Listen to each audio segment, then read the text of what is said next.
どうも、指揮官の皆様、お疲れ様です。ハニバタです。はい、本日来ました、公式のアップデ情報で、とんでもないお知らせが来ておりましたので、まずはこちらを見ていきます。なんと、次のアップデートで、画面に映ってるこの子たち、来ます。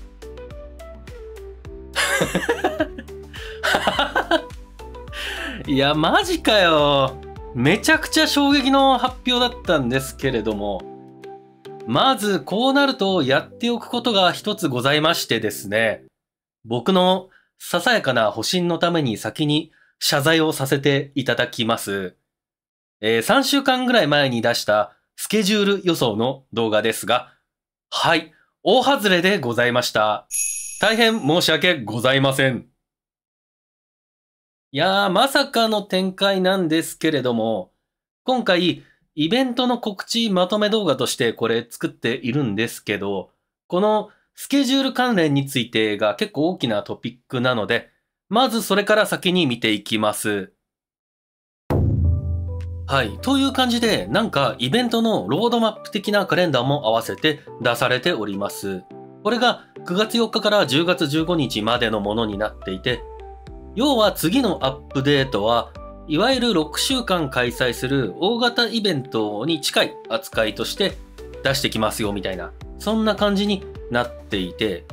明確に前後半とかあるわけじゃないんですが、9月4日から9月24日が美容家アンドリスのダブルピックアップという感じで、9月25日から10月15日が降雨のピックアップ開催みたいな、なんかそういうスケジュールになっているみたいです。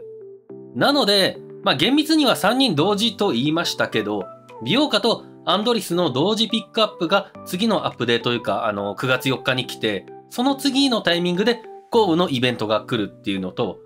ほぼほぼそういう感じの動きになっております。ただ、3週間ずつのテーマイベントが2回ということではなく、6週間の大型イベントで3体出しますみたいな、そういう扱いなんで、配布とか、新しいコンテンツの実装が多めに来ますよみたいな、そういうノリみたいですね。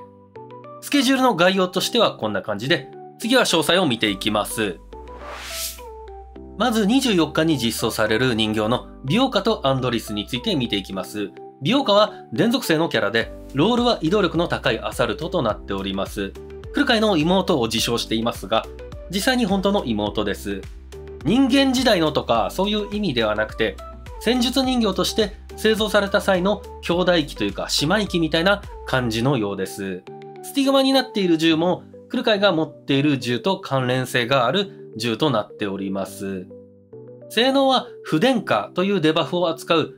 どちらかといえばアタッカー寄りのキャラで、自分で不電化デバフを付与したりとか、不電化を持った敵へより高いダメージを与えたりする能力を持っています。また、自分の高い移動力をあえて消費することで火力を上げるといった能力もあり、基本的には自分をバフして火力を出していくタイプのキャラとなっております。アンドリスは電属性のキャラで、ロールはタンクとなっています。自動砲塔という召喚ユニットを呼び出して戦うキャラで、アンドリスは静電化の付与、そして自動砲塔は不電化の付与が可能です。静電化は不電化と逆で味方にかけるバフとなっていて、不電化を持っている敵に対して電属性のダメージが上昇したり、行動終了時に HP の回復を行ったりします。アンドリスは静電化がある味方へのダメージを自分が引き受けるといった能力も持っていて、バフによって自発的にタンクとしての効果を得られるキャラとなっています。味方にバフを配りつつ守ることもできる、そういう感じのキャラですね。キャラとしては今作からの新キャラで、G36 シリーズの銃をモチーフにしたキャラなんですが、同じく G36 シリーズのキャラにはセンタウレイシーとかドルフロ1で SMG のキャラだった G36C というキャラがいて、センタウレイシーと G36C に関しては姉妹設定があったんですが、このアンドリスに関してはセンタウレイシーとはそういう設定があったりするんでしょうか。ちょっと白い質のストーリーをもう一回見てみたんですが、特に見つけることができなかったんでわかりませんが、アンドリスは現在は404小隊に属しているんですけれども、センタウレシのストーリーを見ると、ぬるっとその前はカフェで働いてたりするんで、やっぱり何か関係はあるのかもないのかもしれません。以上の2体が前半と言いますか、9月の4日に実装される2体のキャラで、その後後半9月25日には、そよ風正体のコウウが実装されます。コウウはダイアンの妹で、元は俳優としてアクションスターをやっていたみたいな経歴がございまして、コウウという名前はその頃のものとなります。補足すると、それはまた人間だったとかそういう意味ではなくて、そういう芸能パフォーマンスができる高機能な民間用の人形として作られたという経緯があるという感じですね。これはダイエンも一緒です。性能面ではまるっと変更、大改修がされまして、元はアタッカーのキャラから電属性のサポートキャラとして生まれ変わりました。コウウも静電化を付与するキャラですが、それ以外に不電化状態の敵にはなんか微弱電流みたいな名前のデバフを付与したり、静電化状態の味方には強力パワーサプリメントみたいな、なんか和訳するとそんな感じの名前のバフを、なんかそれぞれ敵と味方に重ねて付与していくことで、より多くの電属性向けの効果を発揮させることができるキャラとなっております。なんかそんな感じで、味方の電属性攻撃をがっつりサポートするキャラと仕上がっているようです。また、自分のバフには耐性ダメージに関するものがあって、ボスの耐性値をゴリッと毎ターン一気に削って、味方の大ダメージにつなげていく。そんなサポートキャラになっているようです。以上3体のキャラが新規実装となります。繰り返しになりますが、ガチャの実装がビオカとアンドリスが9月4日から9月24日、コウウは9月25日から10月15日みたいな感じになっております。で、それぞれに紐づいたキャラクターのイベントストーリーに関しては、9月4日からビオカのイベントストーリー、少し遅れて9月の9日からアンドリスのイベントストーリー、そして9月25日にコウウ実装と一緒にイベントストーリーが来ることとなります。ちなみに、これいつもは1個のイベントで、ストーリープラス物資モードと、あと細かい素材周回系のなんかポイントと、交換ショップの報酬で、合計2300ですかね、石が、チケット3枚と一緒にもらえてたんで、なんかそれを同じイベントにしちゃったら配布が減るんじゃないかというように見えますが、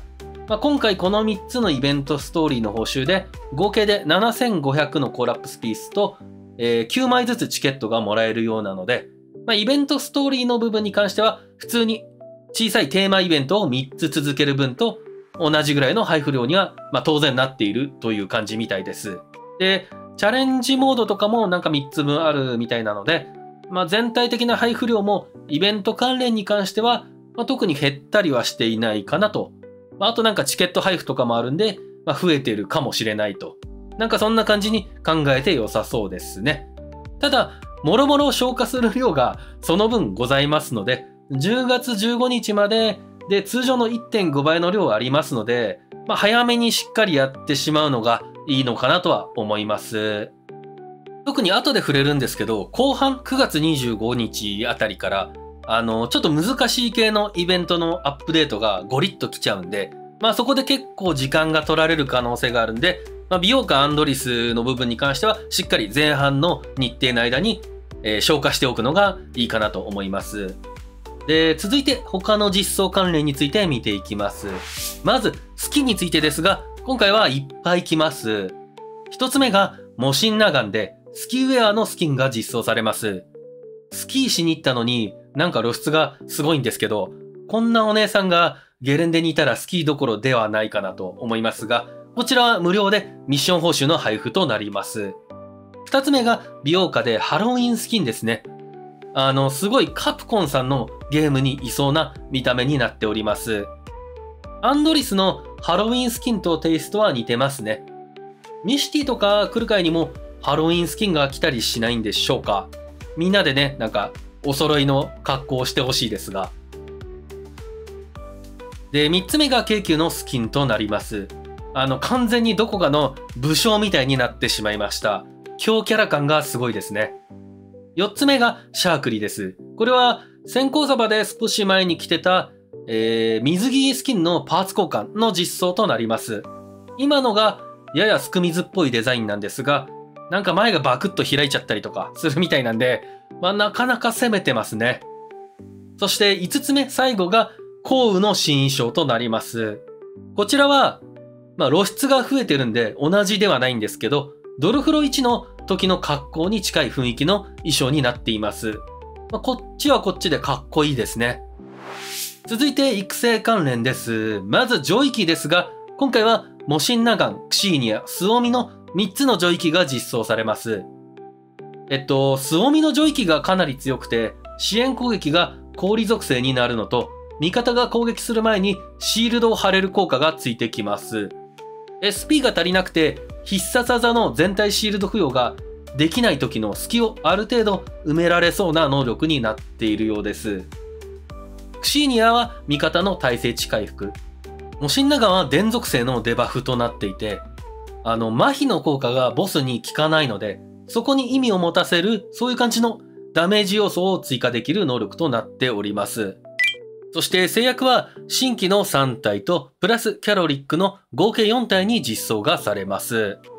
次にコンテンツ関連のアップデートをお話しいたします。こちらも結構大きなものが来ます。まずダークゾーンのアップデートが来ます。ダークゾーンに特定の属性が強化されるエリアを攻略するモードが出現します。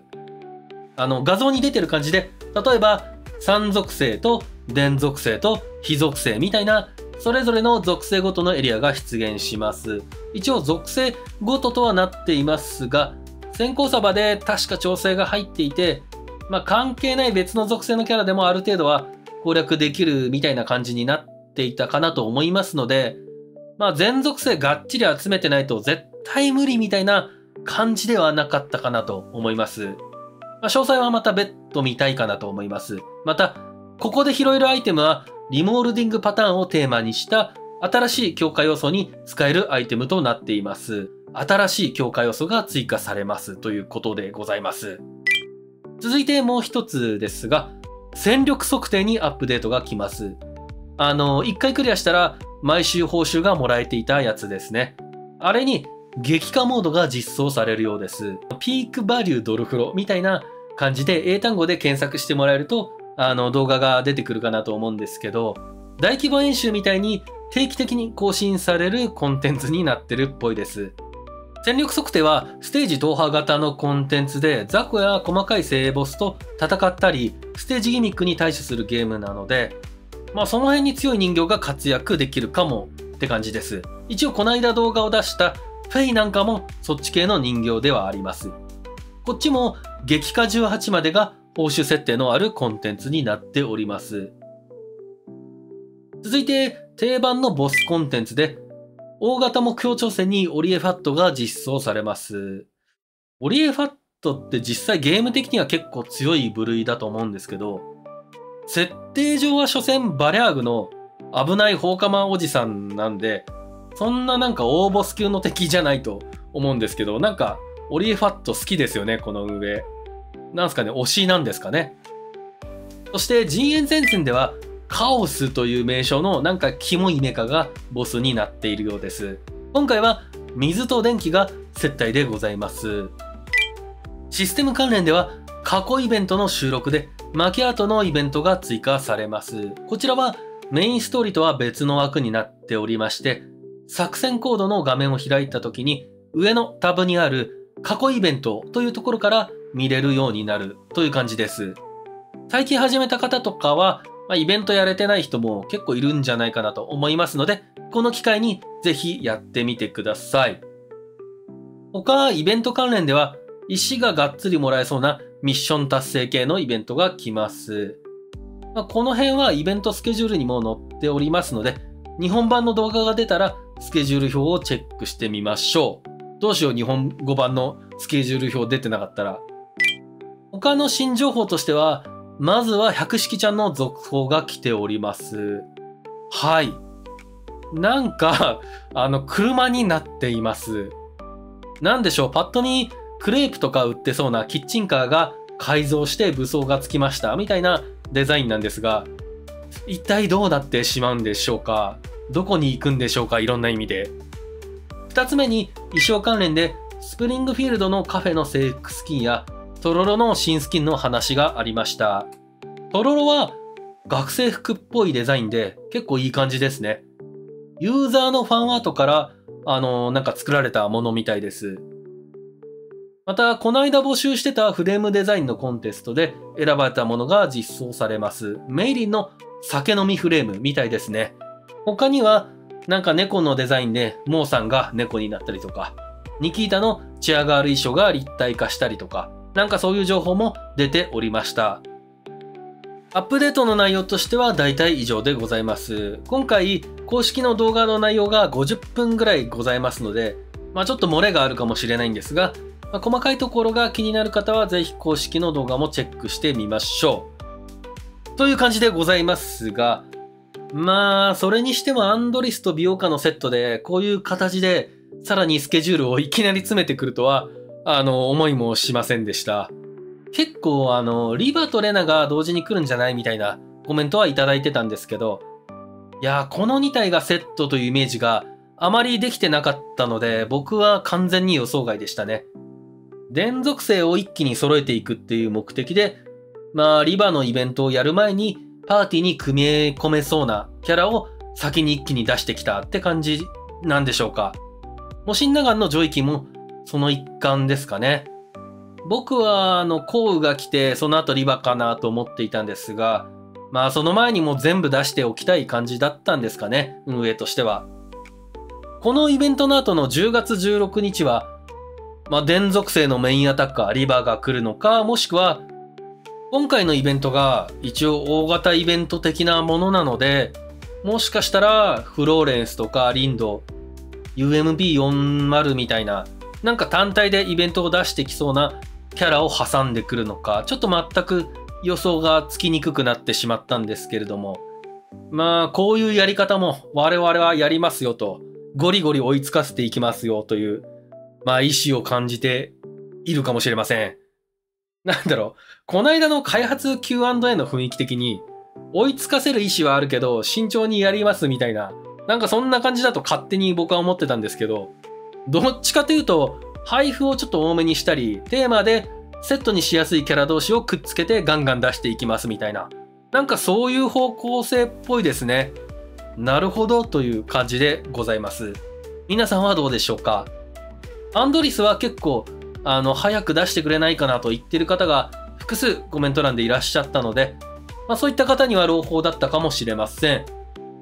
動画の内容は以上となります。この動画に少しでも丸をつけてもいいかなと思っていただいた方は、ぜひチャンネル登録、高評価よろしくお願いいたします。それではまた次の動画でお会いいたしましょう。